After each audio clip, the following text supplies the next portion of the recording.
A living legend in the world of boxing. The greatest boxer of his generation. Many people draw the line and say he is the greatest boxer of all time. Mentioned in the line. Terence Crawford to the ring, and Crawford now makes his big entrance to this huge. He was kicked out of 5 schools for fighting. I wonder what that, all around the arena, people standing up to take their own videos. As Canelo Alvarez in his 66th professional fight, that's more than any other ring-rated fighter in the sport. I gave you guys instructions. I want to just remind you, please listen and follow my requests at all times. Protect yourself at all times. Fight hard, fight clean. Good luck to both of you. Oh, nice uppercut from Crawford, his best punch. Overextended himself, and Crawford made him pay with 30 seconds to go here in the 11th. It was a left uppercut, clean left uppercut. But step back, caught him coming in. 10 seconds left.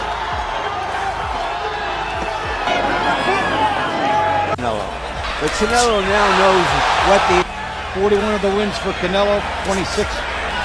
That he doesn't have the power on his punches like he did early in the fight. So now he's stepping to him and he's making him pay every chance he gets. Then you have an opportunity to do Missing that overhand right, Canelo. uppercut by Canelo, beautifully executed, and jacking the jaw. Brilliance. Pops off the jab. Nice jab there. But you know this, Joe. There's punches that you don't need to be while waiting. You're nice double left hook and right hand for Berlanga. That was of a 23-year-old Canelo being taken to school by Floyd Mayweather. Well, Berlanga will do it. 115, 113, and Steve Weisfeld has it. 115, 113. All 3 scores go to the winner by unanimous decision. From Omaha, Nebraska, USA, he is the new WBA Super Welterweight Champion of the World, Terence Crawford.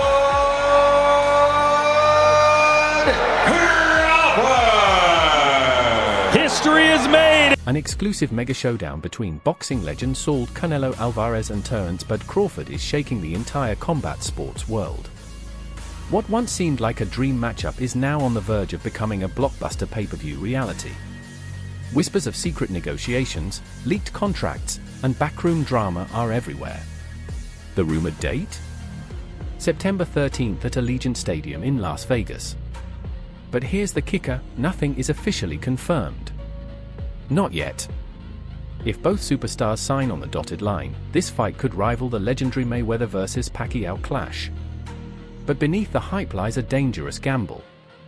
Insiders are sounding the alarm. This fight is fragile, unpredictable, and riddled with red flags. So what's really happening behind the scenes? We're breaking it all down, including 5 major concerns fans and analysts are quietly worried about. But first, do me a quick favor.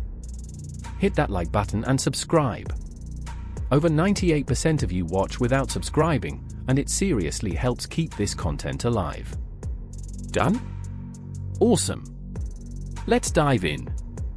Before Canelo can even think about facing Terence Crawford in this once-in-a-generation bout, he's got a serious problem standing in his way, a dangerous May opponent, the undefeated IBF super middleweight champion, William Skull. Now, the promoters are calling it a tune-up fight, part of Canelo's traditional Cinco de Mayo spotlight. But insiders know the truth, there's nothing routine about this one. Skull might not be a mainstream name, but in elite boxing circles, he's a nightmare, technically sharp, physically relentless, and riding high after a gritty win over Vladimir Siskin. And here's the twist, that win earned him the very IBF title Canelo once held, before vacating it to chase a bigger payday against Edgar Berlanga. Now Skull is active, validated, and surging with momentum. And stepping into the ring with a global icon like Canelo? That turns this fight into a high-stakes, high-reward battle, both financially and in terms of legacy. Here's why it matters, Canelo needs that belt back. Regaining the IBF strap would make him undisputed once again at 168 pounds, raising the stakes and the historical weight of a potential Crawford clash. But if there's one thing we know about boxing, it never goes according to plan. If the skull fight turns into a war, if Canelo gets cut, injures a hand, or worse. If the judges deliver a controversial decision, the entire September Superlight could spiral into chaos. Canelo isn't getting any younger. At this stage of his career, every tough round takes a toll, the kind of wear and tear that even elite recovery can't fully reverse. And there's another complication: politics. Skull is a mandatory challenger. And sanctioning bodies? They don't play nice when champions skip obligations for big money fantasy fights. If Canelo looks flat, gets hurt, or just barely squeaks by with a win, the Crawford negotiations could freeze, reshuffle, or collapse completely. This isn't just a May fight. It's a trapdoor under the entire $150 million Superlight plan. One wrong punch, one bad cut, and poof, it's gone. Now let's flip the script. Terence "Bud" Crawford. Surgical precision. Switch-hitting mastery. Cold-blooded ring IQ that dismantles opponents round by round. But even for Bud, time is catching up. Since 2020, he's averaged just one fight per year. One. That's not just a reflection of boxing politics, it's a mirror into Crawford's career choices and priorities. Yes, the wins have been dominant, especially that surgical destruction of Errol Spence Jr., but the long gaps between fights, they're getting louder. And now, at 37 years old, but is actually older than Canelo, less active, and aiming to leap 2 full weight classes, straight to 168. This isn't just a jump in weight. It's a challenge to biology. At 168, punches don't fly faster, they land heavier. Fighters are stronger, clinches are more punishing, and the margin for error is microscopic. Very few fighters in history have jumped divisions like this, especially in their late 30s, and succeeded. Even with the perfect camp, this isn't just about building muscle. It's about rebuilding an entire body that was once fine-tuned for speed, timing, and razor-sharp movement. So the question is, can Bud carry that brilliance to 168? Will he still be the slick, surgical assassin we know, or will physics finally catch up to greatness? Will the extra weight dull Crawford's reflexes, his snap, his stamina? Or will he defy the odds and cement his legacy as the greatest of this era? Reactions, just enough for Canelo to land? This isn't just a physical gamble, it's a mental one. Boxers live and die by rhythm. Time away from the ring doesn't just chip away at your conditioning, it wrecks your timing. When timing goes, awareness follows. And when awareness slips, those elite instincts, they start to fade. Crawford's fight IQ is off the charts. His instincts are surgical. But instincts only stay sharp when they're tested, and tested often. Stepping into the biggest fight of your career after a long layoff? That's not just risky, that's a psychological minefield. No tune-up fight at super middleweight. No trial run. Just a head-first plunge into the deep end, against one of the most dangerous fighters in boxing history. Crawford has made a career out of shutting down doubters, dismantling champions, and navigating around boxing politics. But this leap? This isn't just historic, it's physically unprecedented in the modern era. This time, the question isn't, is Bud still great? It's, can greatness survive the wait? Let's strip away the promotion, the hype, and the viral headlines, and ask the real question, why now? For years, Canelo Alvarez dismissed the idea of facing Terence Crawford. He said what many were thinking, the size difference was too real. He's got nothing to lose, I've got everything to lose, Canelo told reporters back in 2023, and with one sentence, shut the door on the fight. So what changed? 2 words, Turkic Alalshik. The Saudi advisor. The mastermind of Riyadh season. The man rewriting the economics of combat sports with blank check matchmaking. Sources say Canelo was offered a reported $150 million for one night. More than what he made across multiple title defenses, all packed into a single payday. And even for a fighter with generational wealth, that kind of money flips the script. But here's the twist, this isn't just about the money. Canelo is playing a bigger game. Quietly, behind the scenes, he's reshaping himself from pay-per-view star to full-blown mogul. He's already building his own promotional empire, managing names like Teofimo Lopez and even former rival Jamie Munguia. This isn't just about belts anymore. It's about legacy. It's about control. A win over Crawford wouldn't just silence critics or add another title to the shelf, it would be a statement: I run this sport, inside and outside the ring. The Crawford fight doesn't just dominate the headlines, it takes over Canelo's entire 2025. And at 168, things were already complicated before Crawford came into the picture. David Benavidez, the bogeyman of the division, has been hunting Canelo for years, with fans and pundits demanding that showdown louder with every fight. Then you've got rising stars like Diego Pacheco and Christian Millie, both knocking hard at the door. Add in mandatory challengers like William Skull, already set for May, and suddenly, the division looks like a minefield. Gridlock. Now throw in the wildcard at 175 pounds. If Dmitry Bivol beats Artur Beterbiev in their February rematch, an undisputed light heavyweight title fight between Bivol and Canelo becomes the next mega event. But there's one catch, and it's everything: Canelo has to get past Crawford. Clean. That's where the entire house of cards begins to tremble. If anything derails Canelo versus Crawford, an injury, a contract snag, or just the usual chaos that haunts boxing, then suddenly, 2 divisions and half a dozen contenders are stuck. On pause. Waiting. For months, maybe an entire year, while the sports landscape resets itself. It's boxing's oldest paradox: to create one legendary moment, you might have to freeze the rest of the sport. Here's where business and boxing collide hard. Insiders say when talk of Canelo versus Crawford first surfaced behind closed doors, Team Alvarez floated a $150 million asking price. Not as a real demand, but as a deterrent.